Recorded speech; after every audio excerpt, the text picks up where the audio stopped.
Selamat pagi, Ibu Bapa, saudara-saudara yang terkasih di dalam Kristus.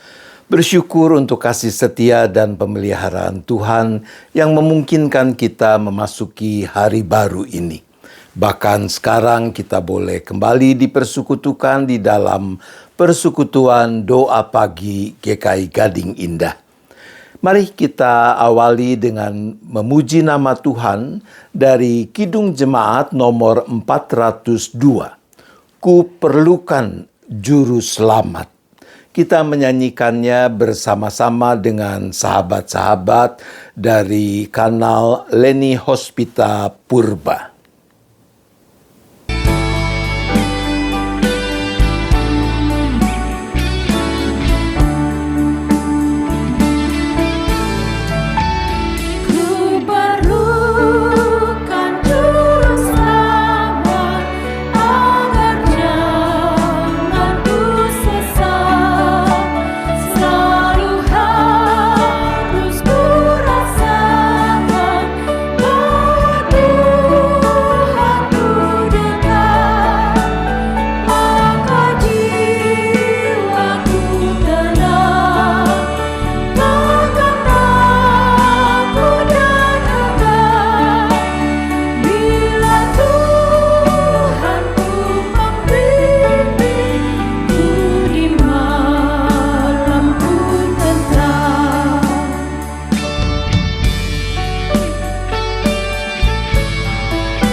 Mari kita berdoa. Bapa di surga, kami mengucap syukur untuk kasih setia dan pemeliharaan-Mu yang nyata dalam hidup kami, yang memungkinkan kami boleh dihimpunkan lagi di dalam persekutuan doa pagi secara daring atau secara online ini. Kalau sebentar kami akan membaca, merenungkan kebenaran firman-Mu, tolong kami agar kami mau memberi diri kami dipimpin, dikuasai sepenuhnya hanya oleh Roh Kudus, sehingga kami boleh menjadi seperti tanah subur, tempat di mana benih-benih firman yang tertabur boleh berakar, bertumbuh dan berbuah demi kemuliaan nama Tuhan. Kami serahkan rangkaian persekutuan doa pagi saat ini hanya ke dalam tangan kasih pimpinan-Mu. Kami memohon di dalam nama Tuhan Yesus Kristus. Amin. Teks Alkitab yang akan bersama-sama kita baca dan mendasari perenungan kita di dalam persekutuan doa pagi saat ini terambil dari kitab Yoel. Yoel pasal 2 ayat 25 sampai dengan ayat 27. Saya membacakan bagi kita sekalian Yoel pasal 2 ayat 25 sampai dengan ayat 27 demikian. Aku akan memulihkan kepadamu tahun-tahun yang hasilnya dimakan habis oleh belalang pindahan, belalang pelompat, belalang pelahap, dan belalang pengerip, pasukanku yang besar yang kukirim ke tengah-tengah kamu. Kamu akan makan sepuasnya dan menjadi kenyang, dan kamu akan memuji-muji nama Tuhan Allahmu yang melakukan perbuatan ajaib bagimu. Umatku tidak akan mendapat malu lagi untuk selama-lamanya. kamu akan mengetahui bahwa aku ada di antara orang Israel dan bahwa akulah Tuhan Allahmu, tidak ada yang lain. Umatku tidak akan mendapat malu lagi untuk selama-lamanya. Demikian apa yang sudah kita baca dan dengar dari bagian kitab Yoel ini, maka kita adalah orang-orang yang berbahagia. Kalau dengan kesungguhan kita mendengarkan firman Tuhan, kita memelihara dan melakukannya. Ibu bapa, saudara-saudara yang dikasihi Tuhan, kitab Yoel berlatar belakang, bagian kitab Yoel yang kita baca ini berlatar belakang sebuah krisis nasional yang belum pernah terjadi sebelumnya di Yehuda. Sebuah wabah belalang yang luar biasa dahsyat, dibarengi dengan kekeringan parah, telah menghancurkan seluruh hasil pertanian. Ladang sudah musnah, tanah berkabung sebab gandum sudah musnah, anggur sudah kering, minyak sudah menipis. Demikian dicatat di dalam Yoel 1 ayat yang ke-10. Bagi masyarakat agraris kuno, apa yang terjadi ini bukan cuma sekedar krisis ekonomi, tapi juga krisis teologis yang berkaitan dengan keberadaan sebagai umat Tuhan. Kehancuran panen berarti ketiadaan bahan makanan untuk persembahan di bait suci. Yoel 1 ayat 9 mencatat, korban sajian dan korban curahan sudah lenyap dari rumah Tuhan, dan berkabunglah para imam, yakni pelayan-pelayan Tuhan. Kegagalan untuk memberi persembahan yang layak membuat umat merasa terputus dari Tuhan. Nabi Yoel menafsirkan bencana ini sebagai perwujudan akan hari Tuhan, penghakiman ilahi yang diizinkan Tuhan dalam rangka memanggil umatnya kembali kepada pertobatan massal, pertobatan hati yang sejati. Yoel 2 ayat 12 dan 13 mengatakan, tetapi sekarang juga, demikianlah firman Tuhan, berbaliklah kepadaku dengan segenap hatimu, dengan berpuasa, dengan menangis, dan dengan mengadu. Koyakkanlah hatimu dan jangan pakaianmu, berbaliklah kepada Tuhan Allahmu. Janji pemulihan seperti yang kita baca di dalam Yoel 2 ayat 25 sampai dengan 27 muncul setelah bangsa itu merespons panggilan pertobatan tersebut. Tuhan berbelas kasihan dan berjanji untuk membalikan kutuk menjadi berkat. Ibu bapak saudara-saudara yang dikasihi Tuhan, meskipun konteks aslinya berbicara tentang pemulihan bangsa Israel setelah bencana wabah belalang dan kekeringan itu, kita saat ini mau belajar untuk menggali prinsip teologis di dalamnya dalam rangka pemulihan keluarga yang mengalami keretakan. Di dalam konteks keluarga masa kini, menurut Anda, apa saja belalang yang dapat merusak dan menghabiskan damai sejahtera, sukacita, dan kebahagiaan hidup keluarga? Ia dapat berwujud perselingkuhan, masalah keuangan, beragam kecanduan, entah narkotik, entah gadget, entah pornografi, komunikasi yang buruk, dan yang sebagainya. Namun sumber semuanya adalah dosa egoisme. Egoisme mendorong orang untuk mengedepankan kepentingan diri sendiri atas kepentingan orang lain. Yang terpenting adalah kepuasanku. Bukankah perselingkuhan terjadi ketika si aku merasa tidak puas dengan pasanganku?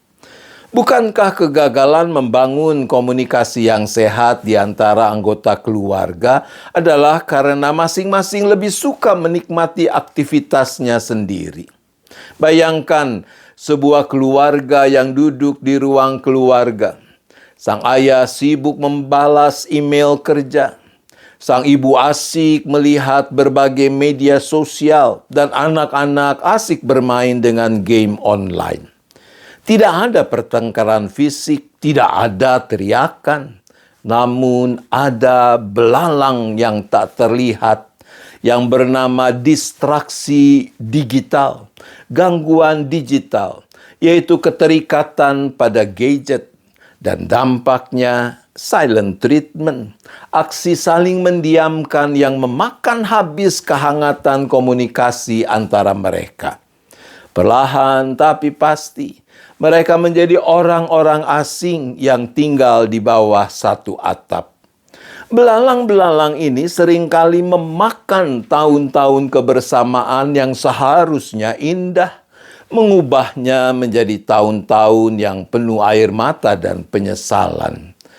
Celakanya, sebagian orang hanyut terbawa arus dan membiarkan belalang-belalang itu memangsa damai sejahtera, sukacita dan kebahagiaan keluarga. Keretakan keluarga seringkali meninggalkan penyesalan mendalam tentang waktu yang terbuang. Anak-anak yang bertumbuh dalam suasana tegang atau belasan tahun pernikahan yang terasa hampa. Ketika tersadar, semua sudah terlambat. Melalui Nabi Yoel, Tuhan berjanji mengganti tahun-tahun yang hasilnya habis dimakan belalang. Aku akan memulihkan kepadamu tahun-tahun yang hasilnya dimakan habis oleh belalang. Kata memulihkan diterjemahkan dari kata shalom. Kata dasarnya adalah, betul, shalom, damai sejahtera. Dalam konteks ini, shalom tidak berarti sekedar memperbaiki yang rusak, tetapi membayar kembali, memberikan ganti rugi, membuat menjadi utuh kembali atau menyempurnakan. Tuhan bertindak seolah-olah Dia berutang kepada umatnya atas kerugian yang mereka alami selama masa penghakiman. Pemulihan dari Tuhan membawa keadaan kembali utuh, bahkan lebih baik dari sebelumnya. Itu jugalah yang Tuhan janjikan bagi keluarga-keluarga yang mengalami keretakan. Hal itu digambarkan dalam ungkapan, kamu akan makan sepuas-puasnya dan menjadi kenyang. Dan kamu akan memuji-muji nama Tuhan Allahmu yang telah melakukan perbuatan ajaib bagimu. Umatku tidak akan mendapat malu lagi untuk selama-lamanya. Kata yang diterjemahkan dengan kenyang adalah kata sabah.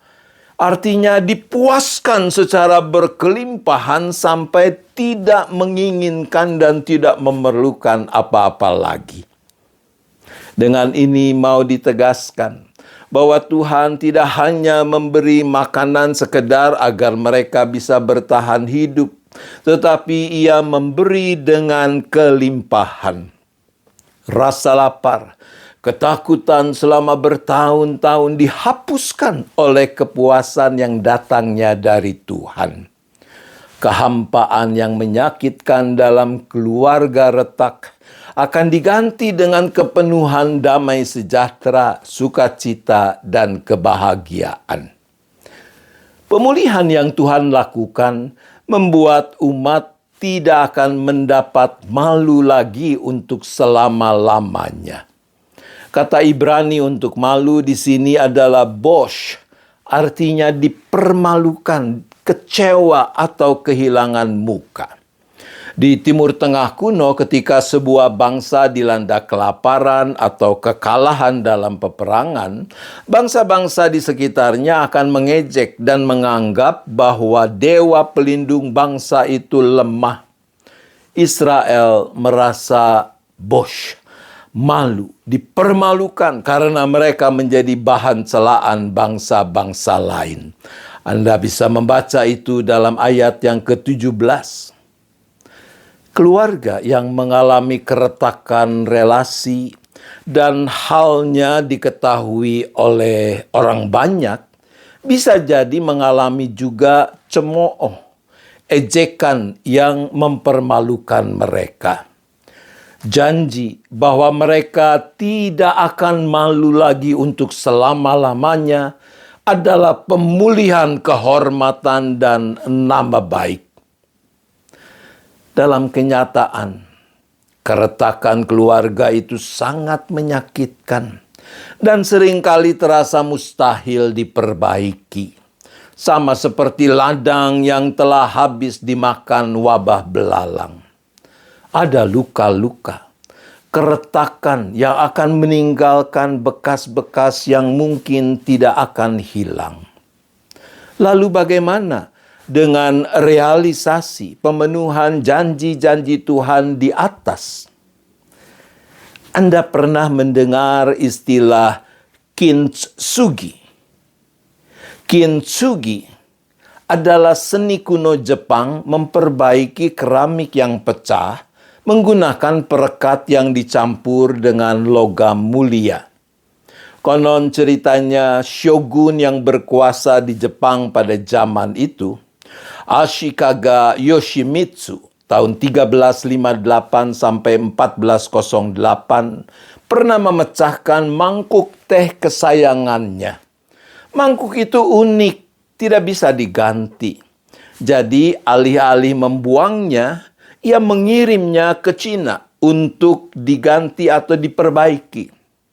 Mangkuk itu kembali setelah diperbaiki, potongan-potongan yang menjadi pecahan itu ditempel dengan staples logam. Perbaikan seperti itu teknik yang umum dilakukan di Cina, juga di beberapa bagian Eropa saat itu untuk benda-benda yang memang sangat berharga bagi pemiliknya. Namun shogun menganggap hasil perbaikan itu tidak indah.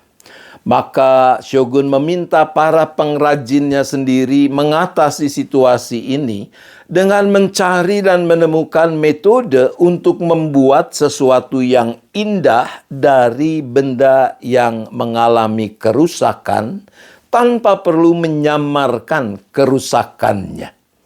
Maka terciptalah kintsugi, memperbaiki keramik atau tembikar yang pecah menggunakan campuran pernis khusus yang dicampur dengan serbuk emas atau perak atau platinum. Alih-alih menyembunyikan kerusakan, teknik ini justru menonjolkan garis retakan dengan logam mulia, menjadikan objek yang rusak tersebut tampil kembali dengan keindahan yang baru.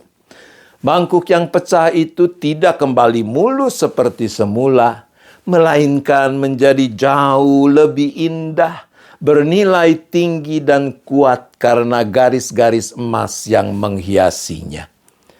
Cacat atau kerusakan bukan hal yang harus disembunyikan atau dihilangkan. Kintsugi menciptakan sesuatu yang baru. Dari mangkuk yang pecah diubah menjadi keindahan yang berbeda. Ketidaksempurnaan, retakan emas adalah hal yang membuat benda baru ini menjadi unik. Setiap kali kita melihat retakan-retakan tersebut, mengundang perenungan akan masa lalu, momen kegagalan yang telah dilalui, dan dijadikan lebih indah oleh karya pemulihan yang Tuhan perbuat.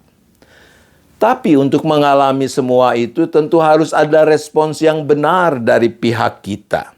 Sama seperti Israel menyambut dengan tulus seruan untuk bertobat, demikian juga seharusnya respons kita. Pertobatan yang diawali dengan kesadaran dan pengakuan tulus tentang belalang-belalang yang merusak kehidupan keluarga kita. Lalu kita melangkah untuk sujud di hadapan Tuhan memohon belas kasihan-Nya. Setiap anggota keluarga bersama-sama berlutut mencari wajah Tuhan. sekeluarga dengan rendah hati dan tulus menjadikan Tuhan sebagai pusat dalam kehidupan baik selaku pribadi maupun sebagai keluarga. Bahwa aku ada di antara orang Israel dan bahwa akulah Tuhan Allahmu, tidak ada yang lain. Ada di antara, bekerep, berarti di bagian paling dalam, di pusat atau di inti. Pemulihan akan terjadi hanya jika Tuhan kembali berdiam di tengah-tengah umatnya, menjadi pusat kehidupan mereka. Demikian juga di dalam keluarga. Semua tips konseling pernikahan, perbaikan komunikasi tidak akan berdampak permanen jika Tuhan tidak ditempatkan sebagai kepala dan pusat rumah tangga. Selain meminta ampun kepada Tuhan, wujud konkret bahwa kita benar menjadikan Tuhan sebagai bekerep keluarga kita adalah kesungguhan saling meminta maaf, saling mengampuni di antara kita dan pasangan kita serta anak-anak kita. Selamat menyambut anugerah Tuhan agar keluarga-keluarga yang sempat mengalami keretakan bisa dipulihkan. Keluarga-keluarga yang masih harmonis bisa mempertahankan bahkan meningkatkan kualitas keharmonisan hidup selaku keluarga. Tuhan menolong kita. Amin. Mari kita bersyafaat. Bapa di surga, saat ini kami sehati datang, kami memohon belas kasihan-Mu, kami memohon rahmat anugerah-Mu bagi keluarga-keluarga yang mengalami pergumulan, yang sedang ada di dalam keretakan, di dalam relasi antara satu dengan yang lain, baik antara suami dengan istri, orang tua dengan anak, anak dengan saudara, dan seterusnya. Ya Bapa, tolonglah, mampukanlah setiap anggota keluarga untuk mau sungguh-sungguh menyambut dan menghadirkan Tuhan sebagai pusat dalam hidup mereka, dan bersama-sama selaku keluarga mau merendahkan diri, mau menundukkan kehendak diri hanya kepada kehendak Tuhan, agar boleh terjadi pemulihan di dalam kehidupan keluarga-keluarga itu. Ya Bapa, saat ini kami juga berdoa menyerahkan sekiranya masih ada yang menanggung beban karena masalah gangguan kesehatan, mereka yang punya persoalan karena sumber penghidupan, pekerjaan, usaha, mereka yang sedang bingung karena berbagai ketidakpastian di masa depan. Ya Bapa, kuatkan, teguhkan iman, pengharapan, penyerahan anak-anak-Mu ini, agar mereka tetap menggenggam erat tangan kasih-Mu yang senantiasa terulur untuk menopang. Dan Tuhan juga beri kepekaan untuk dapat melihat jalan yang Tuhan berikan, yang kadang tidak selalu sama dengan apa yang diinginkan. Kami juga berdoa ya Bapa bagi gereja-Mu yang Tuhan hadirkan di mana-mana tempat, yang Tuhan ikut sertakan di dalam mengerjakan misi Allah di dunia ini. Dan khususnya bagi GKI Gading Indah dengan rangkaian kegiatan dalam bulan pelayanan ini, biarlah melaluinya ada lebih banyak lagi anggota dan simpatisan yang dengan sukacita, dengan gembira mau menyambut panggilan pelayanan yang Tuhan berikan. Kami mengucap syukur ya Bapa bagi penyertaan-Mu dalam kehidupan bangsa dan negara kami, ketika pada tanggal 17 Agustus kami boleh mensyukuri 81 tahun proklamasi kemerdekaan Republik ini. Tuhan tolong supaya upaya-upaya untuk memerdekakan bangsa ini dari belenggu kemiskinan, kebodohan, dari jurang pemisah antara si kaya dengan si miskin, dan sebagainya boleh terus mewujud nyata. Sehingga terciptalah kehidupan bersama, di mana kedamaian dan kesejahteraan dialami semua anggota masyarakat tanpa terkecuali, karena dilandaskan hanya pada kebenaran dan keadilan. Terima kasih ya Bapa, kami bersyafaat di dalam nama Tuhan Yesus Kristus. Amin. Mari Ibu Bapak Saudara kita menyanyikan lagu penutup dari PKJ nomor 199. Dulu ku tertindih dosa. Kita menyanyikannya bersama sahabat-sahabat dari GKI Denpasar.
Kita kembali berdoa. Bapa di surga, terima kasih untuk penyertaan-Mu di dalam persekutuan doa pagi saat ini. Kami akan melanjutkan aktivitas kami sepanjang hari ini. Kami memerlukan penyertaan, pimpinan, dan berkat-Mu. Engkau berikan kepada kami kesehatan yang cukup, kemampuan melakukan tugas tanggung jawab masing-masing, dan Engkau juga yang cukupkan penghidupan kami seisi keluarga masing-masing. Dan yang terpenting, Tuhan pelihara keteguhan iman, pengharapan, penyerahan kami tetap hanya kepadamu. Terima kasih ya Bapa, ampuni dosa dan salah kami, agar tidak menghalangi kepenuhan anugerah-Mu. Kami memohon hanya di dalam nama Tuhan Yesus Kristus. Amin. Arahkan hati saudara kepada Tuhan, sambutlah berkat-Nya. Kasih Allah Bapa, kasih karunia Tuhan Yesus Kristus, dan persekutuan Roh Kudus besertalah dengan saudara sekalian sampai selama-lamanya. Amin.